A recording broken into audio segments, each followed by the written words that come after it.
Kisah seram ini berlaku pada waktu malam. Masa tu, aku baru saja pulang dari tempat aku kerja dengan menaiki kereta. Pada masa itu, umur aku adalah 27 tahun, sudah berkahwin dan mempunyai seorang anak. Biasanya, sebelum aku balik ke bilik tidur, aku akan pergi ke bilik anak dahulu untuk pastikan dia dapat tidur. Sudah menjadi rutin kami berdua, sepasang suami isteri, menonton movie pada waktu malam.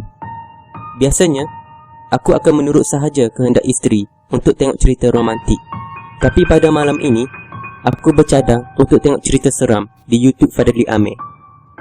Cerita Fadli Ahmed ini agak membosankan. Tapi, aku tidak kisah. Asalkan cerita itu seram, aku layan sahaja.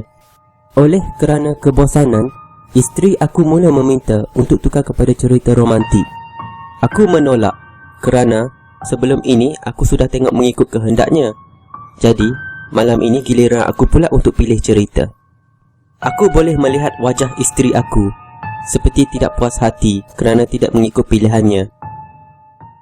Isteri aku mengajak untuk masuk tidur ke bilik dan menemani dia. Aku dengar sekali lagi menolak. Alah awak ni, saya tengah ralik ni, nanti saya sampailah.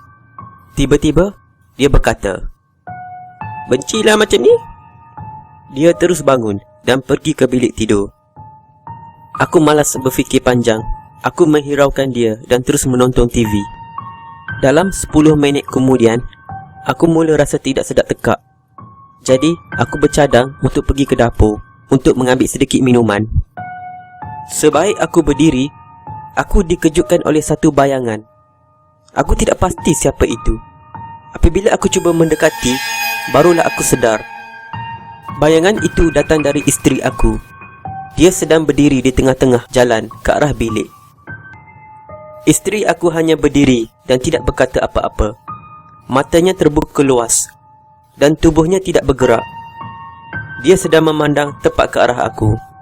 Aku merasakan mungkin dia masih merajuk kerana hal tadi. Aku meminta maaf dan terus berjalan pergi ke bilik, melintasi dia dengan selamba. Sesudah aku sampai ke depan pintu bilik dan membuka pintu, alangkah terkejutnya aku apabila aku mendapati isteri aku sedang tidur di atas katil. Pada masa itu, fikiran aku sedikit keliru.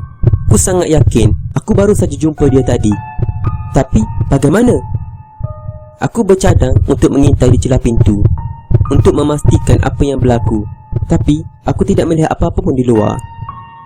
Jap, aku yakin aku baru je lihat dia di luar tadi. Tapi bagaimanakah ini boleh berlaku? Pada masa itu, aku merasakan mungkin aku sudah kepenatan dan berfikir benda yang bukan-bukan. Jadi, selepas itu, aku terus masuk ke dalam bilik untuk menidurkan diri sendiri. Pada pukul 4 pagi, aku dikejutkan oleh satu bunyi kaca pecah yang kuat di dalam bilik air. Aku menyedari bahawa isteri aku sudah tiada di sebelah. Keadaan ini seperti sangat aneh kerana biasanya dia tidak akan bangun pada waktu sebegini.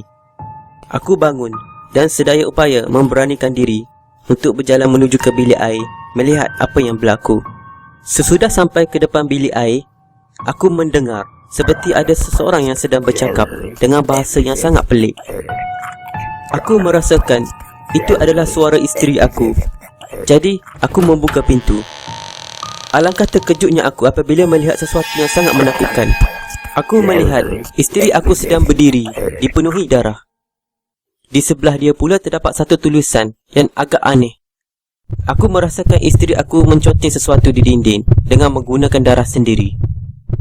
Dia mula berkata dengan perlahan-lahan, "Aku benci kau. Aku benci kau. Aku benci kau.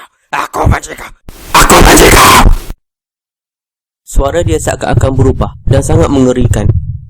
Pada masa itu, aku terkaku dan badan aku tidak mampu bergerak kerana terkejut dengan keadaan ini. Dengan tiba-tiba, aku terpijak sesuatu di lantai. Aku rasa itu adalah sepihang kaca dari cermin bilik. Kaki aku berdarah dan tidak mampu berdiri.